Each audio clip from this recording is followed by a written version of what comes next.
प्राचीन भारत के हस्तिनापुर राज्य में दो राजकुमार थे, धृतराष्ट्र और पांडु। धृतराष्ट्र नेत्रहीन थे, इसलिए उनके छोटे भाई पांडु को राजा बनाया गया। पांडु के 5 पुत्र थे, जिन्हें पांडव कहा जाता है: युधिष्ठिर, भीम, अर्जुन, नकुल और सहदेव। दूसरी ओर धृतराष्ट्र के 100 पुत्र थे, जिन्हें कौरव कहा जाता है, जिनमें सबसे बड़ा दुर्योधन था। पांडु के असामयिक निधन के बाद धृतराष्ट्र ने हस्तिनापुर का शासन संभाला और पांडवों को अपने ही बच्चों की तरह पालन पोषण किया।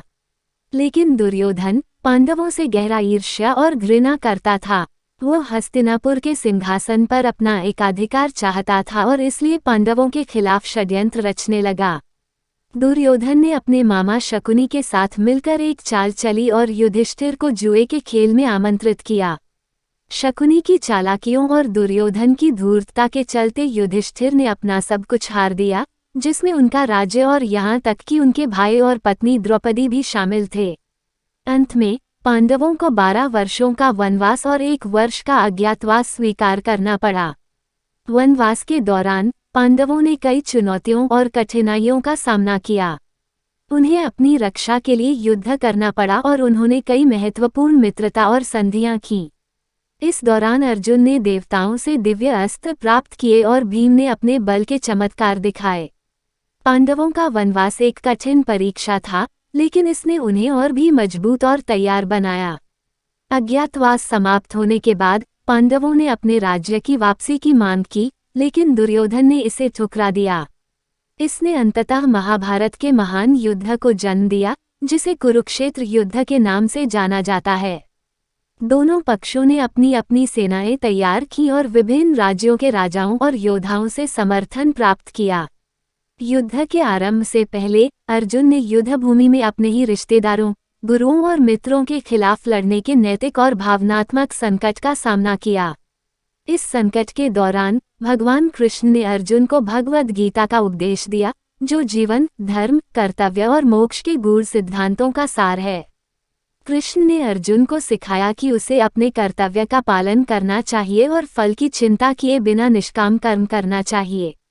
कुरुक्षेत्र का युद्ध 18 दिनों तक चला, जिसमें भयंकर लड़ाइयां हुई और महान योद्धाओं का बलिदान हुआ। इस युद्ध में भीष्म, द्रोणाचार्य, कर्ण और दुर्योधन जैसे महायोद्धा कौरव पक्ष से थे, जबकि पांडव पक्ष से अर्जुन, भीम, युधिष्ठिर, नकुल, सहदेव और उनके समर्थक कृष्ण प्रमुख थे। युद्ध के दौरान अनेक योद्धाओं ने अद्वितीय वीरता दिखाए और कई महान योद्धा मारे गए। अंततः पांडवों ने युद्ध जीत लिया, लेकिन यह विजय बहुत कड़वी थी। उनके अपने कई प्रियजन भी इस युद्ध में मारे गए थे। युद्ध के परिणामस्वरूप हस्तिनापुर में पांडवों का शासन स्थापित हुआ।